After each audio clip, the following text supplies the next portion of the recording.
بڑی اہم سٹوری، اسلام آباد سپریم کورٹ کا بڑا فیصلہ، بڑی عدالت کا بڑا فیصلہ، وہ فیصلہ کیا ہے اور بڑا اہم فیصلہ ہوا ہے۔ 12 سال بعد ملزم کو بری کر دیا گیا ہے اور 12 سال سزا کاٹنے والے مجرم کو سپریم کورٹ سے بڑا ریلیف ملا ہے۔ سپریم کورٹ نے اس کو بری کر دیا ہے۔ بری کیسے کر دیا ہے؟ بری کرنے والے شخص پہ بہت بڑا اہم اور بڑا سنجیدہ قسم کا الزام تھا۔ اس الزام کے حوالے سے آپ کو میں پوری سٹوری سے آگاہ کروں گا، کیونکہ اسلام آباد سپریم کورٹ سے میرے ساتھ سینئر جرنلسٹ صداقت صاحب بھی میرے ساتھ موجود ہے۔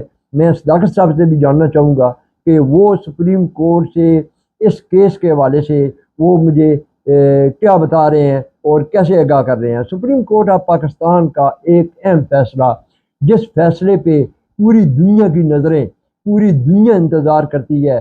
سپریم کورٹ میں جب بھی بڑے بڑے کیس لگتے ہیں تو پوری دنیا کی نظریں پاکستان سپریم کورٹ کے اوپر ہوتی ہیں، کیونکہ سپریم کورٹ ایک اہم عدالت ہے، بڑی عدالت ہے، بڑے فیصلے ہیں۔ سپریم کورٹ کے فیصلہ اس کو بری کر دینا، اور ملزم کو کیسے بری کیا گیا؟ کیا 12 سال اس ملزم نے جیل کے اندر 12 سال بعد ایک ملزم کو بری کیسے کیا جاتا ہے؟ یہ بڑا اہم فیصلہ ہے، بڑی اہم ڈیولپمنٹ ہے۔ لاہور سے کیس چلا، سیشن کورٹ سے لے کر ہائی کورٹ تک اس شخص کو سزائیں سنائی گئی۔ Lahore session court, high court سے وہاں تک یہ جتنا بھی سفر گزرا، سب سفر سزاؤں پہ، سزائے موت پہ بڑی بڑی سزائیں سنائی گئی۔ لیکن سپریم کورٹ میں جب یہ کیس آ پہنچا تو سپریم کورٹ نے اس کیس کو کیسے اڑایا؟ جن لوگوں نے فیصلہ کیا کہ اس کو سزا دی جائے، سزائے موت دی جائے، کیسے سزا دی جائے، کن شواہد کے ساتھ، کن گواہوں کے ساتھ، کیسے سزائے موت، کیسے 12 سال بعد اس کی سزا مت لی، 12 سال بعد اس شخص کو بری کر دیا گیا۔ جب supreme court of Pakistan chief justice صاحب نے پوچھا کہ جس شخص نے ان پہ الزام لگایا اس کی عمر کتنی ہے، کیا اس کا بیان لینے سے پہلے کا ذہنی میڈیکل کرایا گیا؟ Chief justice of supreme court صاحب کا سوال کہ کیا کسی پہ بھی اگر کسی کی گواہی دلائی جاتی ہے اس کا ذہنی ٹیسٹ بھی لیا جاتا ہے؟ کیا یہ ذہنی مریض تو نہیں ہے؟ کیا یہ ہوش و باس سے یہ بیان دے رہا ہے؟ جب کہا گیا کہ نو، ٹیسٹ نہیں کرایا گیا، پہلا پوائنٹ تو جج صاحب کو یہ ملا۔ اور اس کے بعد جس بچی نے اپنے باپ پہ الزام لگایا، بہت ہی ناشائستہ الزام لگایا، 6 سالہ بچی کے ساتھ باپ کی زیادتی کا الزام تھا۔ الزام کیسے لگایا گیا؟ کیوں الزام لگایا گیا؟ کیا اس کے پیچھے مرکات کیا تھے؟ کیا کوئی جائیدادی معاملہ تھا؟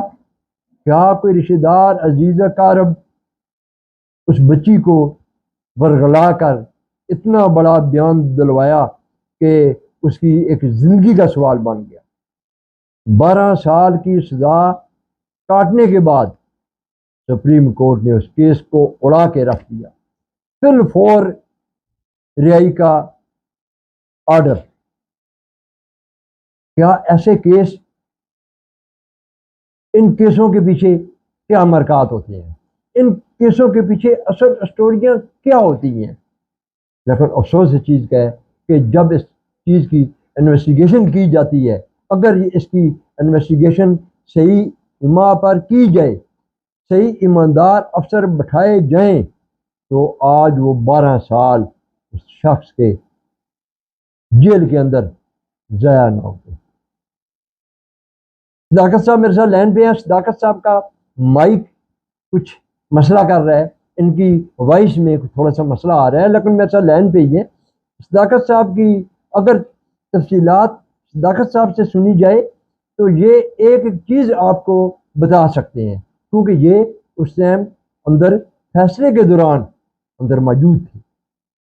اس کی جیسے بھی ان کی اگر وائس درست ہوتی ہے, مائک درست ہوتا ہے, تو یہ ان کی میں وائس آپ کو سنواتا ہوں کہ یہ کیا کہتے ہیں. یہ میرے ساتھ صداقت صاحب آپ نے میرے ساتھ لائن پہ رہنا ہے, اور اس کے بعد آگے میں آپ کو بتاتا ہوں کہ سپریم کورٹ آف پاکستان کے اندر جو ججز بیٹھے ہوتے ہیں, ان کو اللہ پاک نے اتنا دماغ دیا ہوتا ہے کہ جب کوئی بھی کیس ان کے پاس جاتا ہے تو وہ کیس کو اسٹڈی بھی کرتے ہیں, اور جو لوگ جو مدعی کیس کا ہوتا ہے, جو ملزم ہوتا ہے, تو اس کو بھی اس کے وکلا کو دیکھ کر ججز کو آئیڈیا ہو جاتا ہے کہ اس کیس میں سچائی کتنی ہے اور اس کیس میں جھوٹ کتنا ہے, کیونکہ ان کا ایک بڑا ایکسپیرینس ہوتا ہے. یہ بڑا سوال ہے کہ 12 سال بعد جس شخص کو رہائی ملی ہے, اور رہائی بڑی بڑی درناک اسٹوری, بڑی درناک, 6 سالہ بیٹی نے باپ پہ الزام لگا دیا. کیا ایسا ممکن ہے؟ کیا جب الزامات لگائے گئے اس کا چشمدید گواہ کوئی تھا؟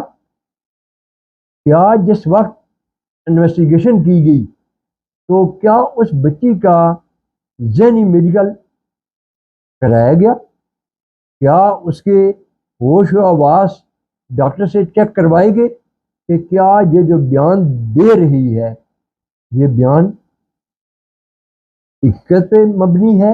کیا اس بیان کے اندر سچائی کتنی ہے؟ کیا کسی نے کوئی دیکھا ہے؟ کیا محلے میں کوئی گواہ ہے اس کا؟ لیکن بہت افسوس کی بات ہے, سیشن کورٹ سے ہائی کورٹ تک اس کا اتنا بڑا سفر, اتنے بڑے سفر, 12 سال بیت گئے. 12 سال بعد جب وہ سپریم کورٹ کیسے پہنچے, کیسے جانا ہوا, فیس کیسے کہاں سے لے کر آئے, وکیل کیسے کیا گیا, لیکن اللہ پاک نے اس شخص کو سپریم کورٹ سے حق اور سچ کی فتح ملی. فتح ملنے کے بعد اس کو رہائی ہوئی. رہائی ہونے کے بعد اگر کوئی اس پہ جداتی معاملات ہوں گے, کیونکہ وہاں پہ وڈیرا سسٹم بھی ہوتا ہے, کیا پتہ اس کے بعد اپنی جان سے بھی خدا نہ کرے کوئی حادثہ پیش آ جائے. لیکن ایسے معاملات پہ, ایسے ایشو پہ کوئی بھی کیس جب ہوتا ہے, اس کیس کی پوری انکوائریاں کی جائیں, پوری انویسٹیگیشن کی جائے. اور میری درخواست یہی ہے کہ جب بھی ایسے کیس آ جائیں تو ایماندار افسران بالا ہونے چاہیے, بکنے والے لوگ نہیں ہونے چاہیے, کسی کے اشارے پہ چلنے والے لوگ نہیں ہونے چاہیے. سپریم کورٹ آف پاکستان کا اتنا بڑا فیصلہ آیا, میں جو ہے وہ مجھے سنائی نہیں دے رہی ہے, لیکن میرے ساتھ لائن پہ ہی ہے. سپریم کورٹ آف پاکستان کا بہت بڑا فیصلہ, 12 سال بعد جس شخص کو آج رہائی ملی, اس کو ایک نئی زندگی ملی, ایک نئی زندگی ملی, ایک بہت بڑی شرمندگی سے اس کو فتح ملی اپنے علاقے میں, اپنے رشتہ داروں, عزیزوں, اقارب میں.